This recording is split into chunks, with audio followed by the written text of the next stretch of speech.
Hey everybody, how are you today? Vilisink back again, Wurlim Shadow Legends.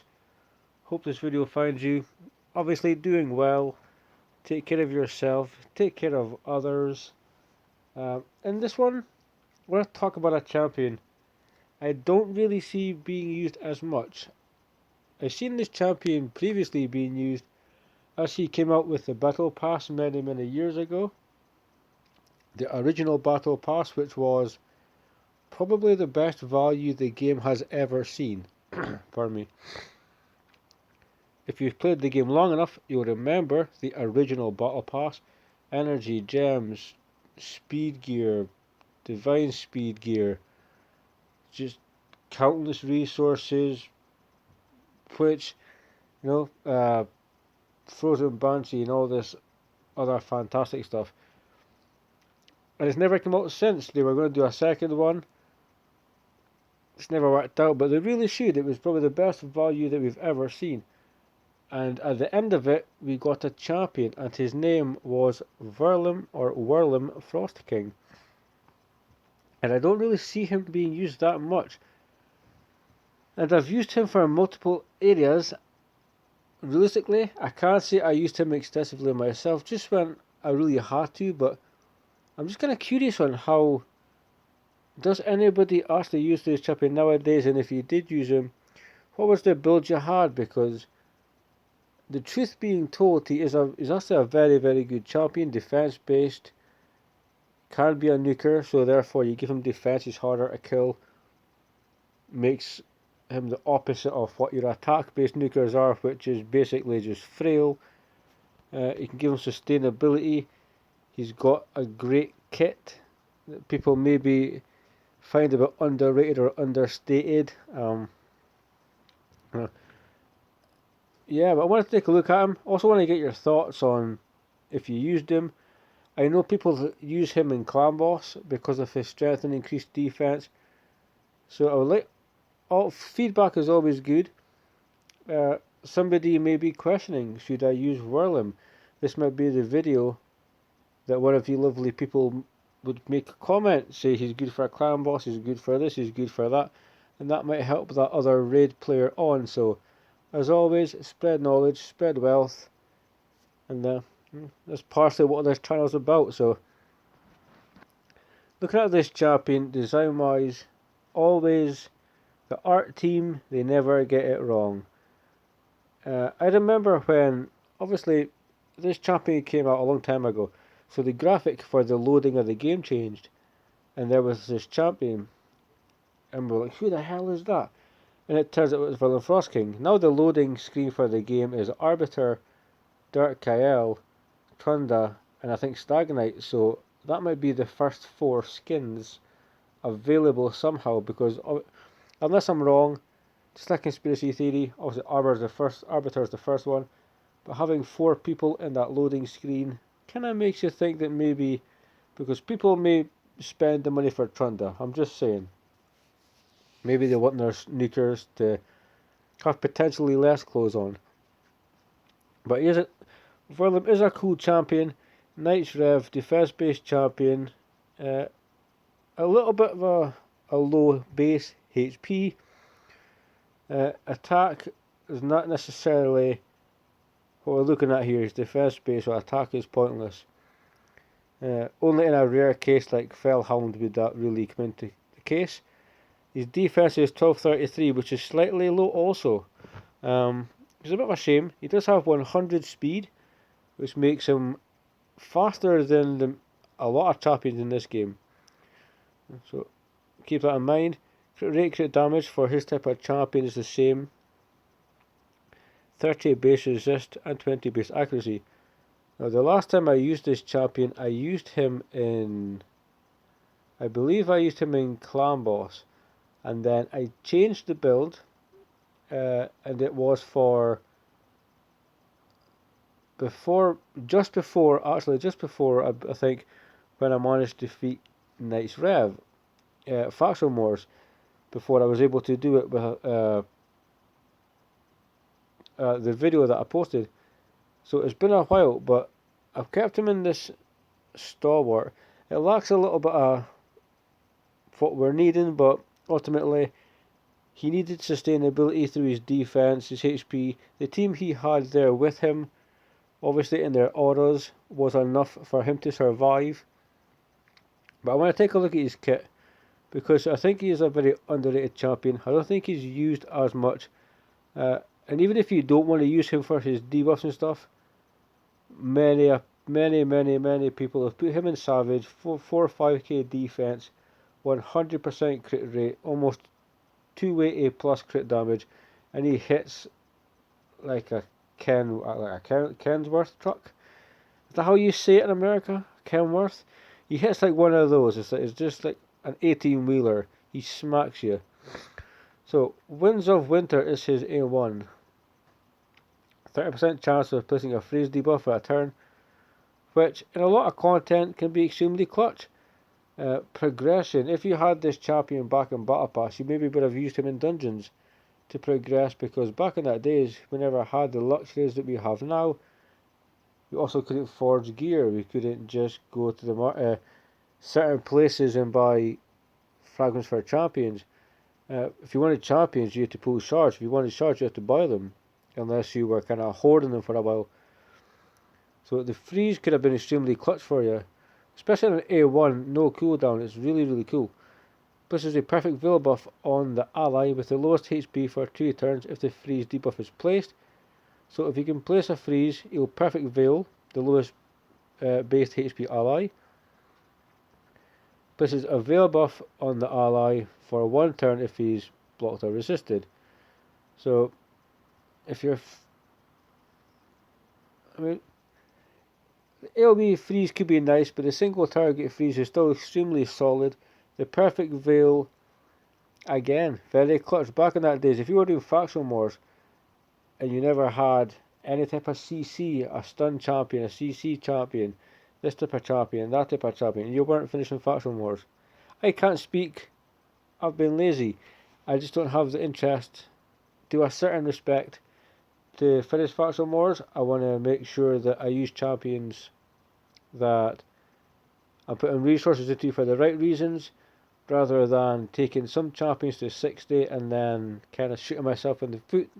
I'm not in a huge rush. I don't know how people feel about it. But either way, the A1 is very nice, understated. Freeze debuff on the A1, fantastic CC, perfect veil buff for like the damage dealer or somebody that's in trouble. That veil or perfect veil can allow your healer, whatever, to come in and do a bit of backup for you. So Frostbite Blast. This is an interesting move, and I also changed his build for the one-shot Septimus. I was going to tweak it a little bit. It's an AoE, so yes, stun set viable. If you want to go down that route, obviously. Stun sets are kind of flexible and they can be very hybridized in the game. So 70% chance can go to 100 of placing 25% decreased crit damage and a decreased accuracy debuff for 2 turns. Cannot be resisted. This was tweaked not that long ago. Also places increased crit damage 30% on all allies for 2 turns. So this is really cool. Decreased crit damage. So especially if you only focus on the progression part, if you're just coming up towards like 18, 19, 20 stage dungeons, decreasing the crit damage of the dragon, of the Hordens in that wave, of whoever is killing your damage dealer or so forth, it can very much help you indeed. And the decreased accuracy can stop you taking on that poison debuff, can stop you having your defense being broken, can stop you having your attack being broken also. The increased crit damage is quite a nice insult to injury. So you're taking away their ability with lowered crit damage, but you're buffing your team. Kind of like a slap in the face, which I quite like, I must admit. And especially if you decide to build Wurlim as a nuker, because the extra 30% crit damage is just very, very valuable. But the Icegrave armor is potentially uh, his best move by far. 25% strengthen, 60% increased defense buff on all allies for 2 turns. Strengthen along with increased defense. Just like ridiculous, it really is. Strengthen, I've been saying for a while, is becoming one of my favourite debuffs. I want to use it more. I want to have more chance with Strengthen and so forth. It just mitigates so much damage. It's so strong, especially like Ursala the Mourner. I believe she has Strengthen in her kit, and she's one of the best revivers in the game. If you add that along with 60% increased defense, Wurlim Frostking being defense, you could also pair him with Razin, who's defense. You could pair him with other defense champions. They're getting 60% of their defense increased. So, Icegrave Armor, I believe they tweaked the turn. It now goes to a 3-turn cooldown. Was it a 6 to a 4-turn before? I think they tweaked the turn. I think the cooldown on it was just a little bit too high. But, I mean, I've watched people do streams. I won't name people. I watch several Rage streamers. A lot of them are just fantastic people. I've been subbed to some for probably like 15, 16 months now. Some for a little bit less. And a few of them use Wurlim, or did use Wurlim in their clan boss team, along with like Sifi, Wurlim, and some other champions like Poisoners, a damage dealer. And the strength and increased defense debuff was why he was there. So they gave him some accuracy to do, I think it was potentially the A2. They gave him resistance also, so he would not be debuffed by the clan boss. There is 3% RNG, but it's just to make sure that this strengthen always goes on and the increased defense buff always goes on. But if you take Wurlim into a newer day, where we talk about Doom Tower and so forth, he could be fascinating there. Wurlim in a frost set is also extremely good. You can never underestimate Wurlim Frostking when it comes to Doom Tower. If you've never used this champion, if you've never tried this champion, I strongly advise you to. And it increases allied defense, there we go, in Doom Tower by 40%.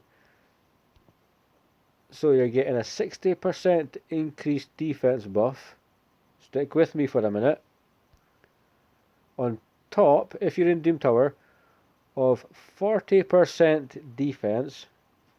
If you're at 60, you're getting 100% defense. Which is, I think he's one of the only champions that, being defense based, through his kit and his aura, he can actually give you 100% increase on. Like, I don't see other champions, for instance, it's like an increased attack by this much, but then their aura is increase attack this much, or like resistance and accuracy and so forth. So Wurlim, an oldie but a goodie, a very underrated, potentially underused champion. I don't think I have masters for him. I don't even think I went that far. So I didn't really need to. I'm not even sure.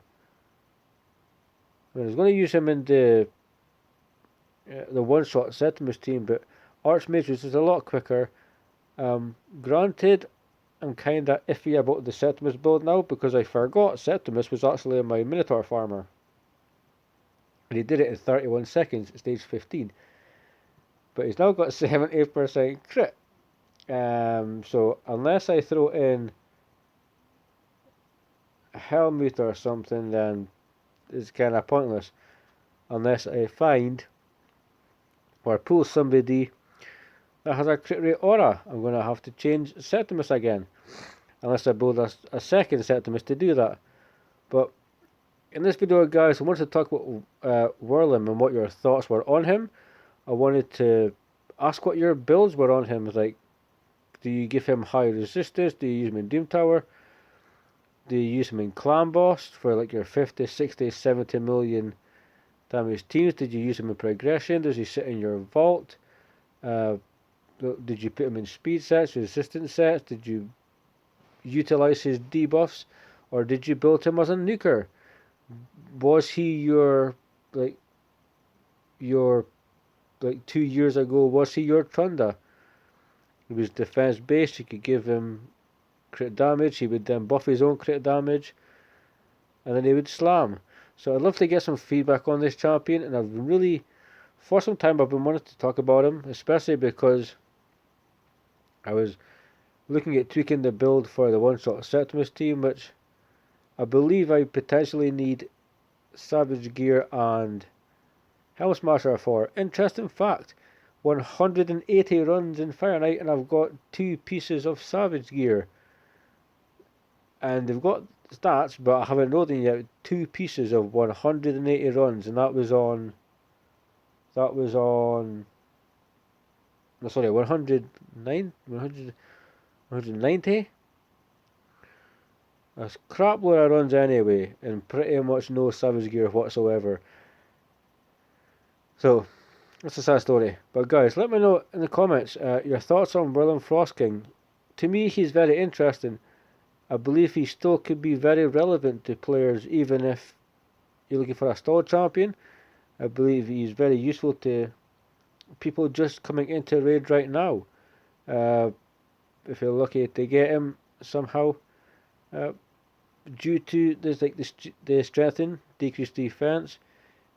If you have just got to Doom Tower, his aura and his kit, they work very well together. You get 100% extra defense, which could explain maybe why his defense is a bit lower. So instead of 1233, you're getting 2466. You know, that's going to do it for this one. I'd love to hear the feedback on this champion. I want to know your thoughts, and I would love to potentially hear some sick-ass builds of people that have made them a nuker. I've seen people do it before, and I would love to hear some cool stories, guys, as always. But I appreciate your time. Thank you so much for listening. Stay safe, guys. Keep on raiding, and I'll see you soon.